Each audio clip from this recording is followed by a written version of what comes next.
윤어게인 건희 누나 사랑해. 윤석열의 팬티 저항 얘기를 듣고 무의식 중에 상상하신 국민들의 정신적 충격에 대해 옆에서 웃으시니까 방송사고가 가끔씩 방송사고가 있어요. 좋죠?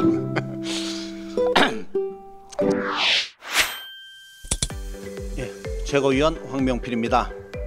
우선 윤석열의 팬티 저항 얘기를 듣고 무의식 중에 상상하신 국민들의 정신적 충격에 대해, 그리고 공무수행을 위해 그 모습을 직접 보아야 했던 교도관들의 고통에 대해 위로의 말씀을 전합니다. 교정당국은 이 교도관들께 안과와 정신과 치료를 보장해야 할 것입니다. 명백히 업무상 재해입니다. 자기들도 궁색한지 체온 조절 장애를 우려해서 옷을 벗었다는 소리를 하던데, 바이든이 날리면 했다는 인간들이니까 무슨 말인들 못하겠습니까마는, 변온동물에는 파충류, 양서류 등이 있고 멧돼지, 사람 등은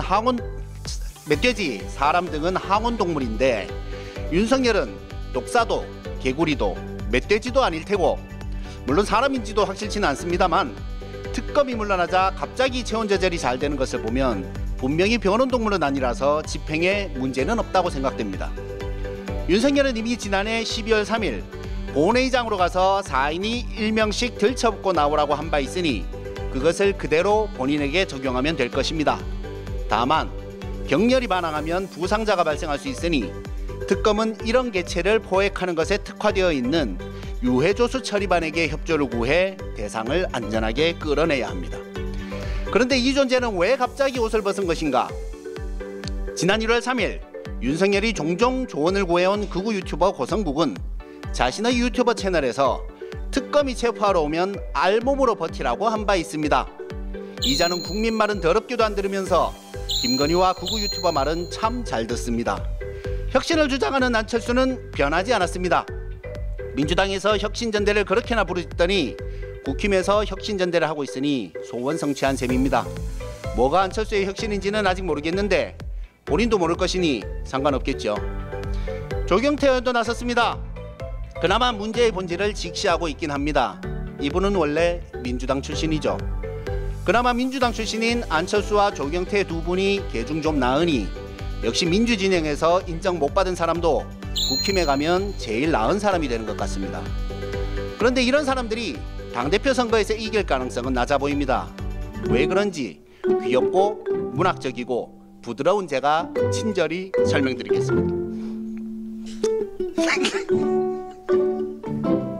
옆에서 웃으시니까 방송사고가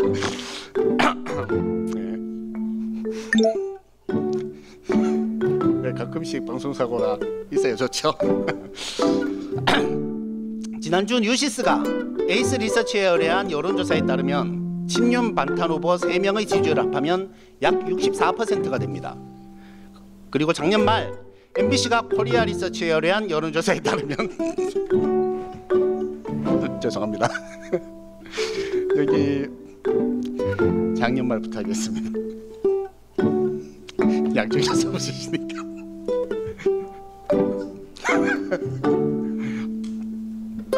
그리고 작년 말 MBC가 코리아 리서치에 의뢰한 여론조사에 따르면 국민의힘 지지층 중 부정선거 음모론을 믿는 응답이 65%죠.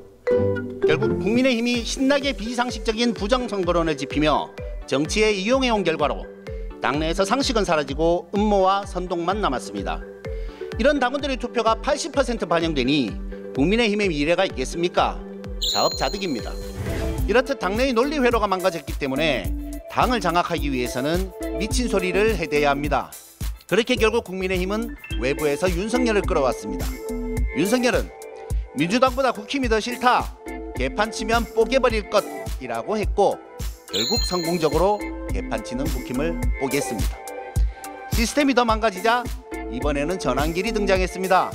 입당한 지 며칠 안 된 전환길이 제1야당의 당대표 후보들을 불러놓고 면접을 합니다. 유세장에 가서 배신자라고 외치자 사이비 종교 부흥회 같은 환호를 받습니다. 전환길이 한 것은 부정선거 음모론과 유언어게인을 외친 것밖에는 없는데 말입니다. 그래서 제가 작전을 짜봤습니다. 언젠가 제가 조국혁신당을 탈당하는 겁니다. 그리고 국민의힘에 가입해서 더 이상 양심을 속일 수 없었다, 부정선거가 맞더라. 조국혁신당이 있으면서 너무나 괴로웠다. 모스탄 선생님, 트럼프 대통령님, 대한민국을 구해주십시오. CIA 할렐루야. 윤어게인, 건희 누나 사랑해. 정광훈 목사님 존경합니다. 하면 국민의힘 당대표가 될 수 있을 것 같습니다. 대표님, 그리고 이혜민 최고님, 슬프지만 잠시의 이별을 참아주십시오. 위원정당 국민의힘 해산을 위해 저는 온몸을 던지겠습니다. 정상적인 사고 시스템이 망가진 국민의힘은 반드시 해산되어야 합니다. 주진우는 국회의원 아빠 없는 사람 서러워서 살겠냐는 말을 하며 김민석 총리 후보를 공격했습니다. 그런데 저라면 죽도록 공부해서 국제고와 코넬대를 가는 통장에 200만 원 있는 김민석 국회의원의 아들보다는 19세에 7억 6천만 원을 용돈처럼 증여받는 주진우 의원의 아들을 택할 것 같습니다. 제 부모님께는 죄송하지만 가능하다면 다음 생에는 주진우의 아들로 태어나고 싶습니다. 주진우 의원님, 제가 지금은 좀 이렇지만 어렸을 때는 예쁘장하고 말 잘 듣는 아들이었습니다. 잘할게요. 뻔뻔함도 유전받지 않으면 정신 이상이 올 것 같으니 그 DNA도 함께 물려주시길 부탁드립니다. 70억은 나중에 상속해 주셔도 됩니다. 모순의 최고봉 V1 김건희를 짚어보겠습니다. 보통 종교는 한 사람이 하나만 갖는 것인데 이 사람은 구약을 통째로 외운다면서 스스로 어지간한 무당보다 낫다고 자평합니다.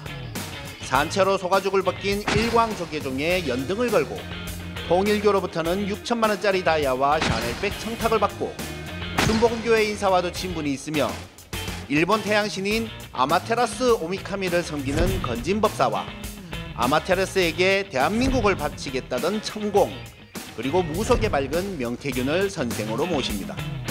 대한민국을 일본에 바치기 위해 그렇게나 친일 행보를 했던 것입니까? 이렇게 보면 편견 없기로는 김건희가 세계 탑급인 것 같습니다. 편견뿐 아니라 생각도 없는 게 문제지만요. 석사, 박사 학위를 취득했고 구약을 다 외울 정도로 대단한 사람인데 맞춤법은 엉망이고 영어는 유지고 카톡방의 오빠가 대통령이었다가 친오빠였다가 오락가락합니다. 90년대에 주식으로 돈을 번 전문가라고 잡지 인터뷰를 했는데 30년 뒤엔 주가 조작이 뭔지를 모릅니다.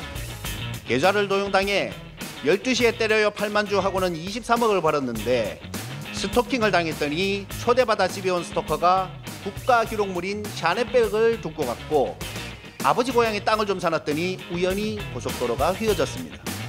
편견 없고 생각 없고 모순적인 김건희를 빨리 남편이 있는 곳으로 보내야 합니다.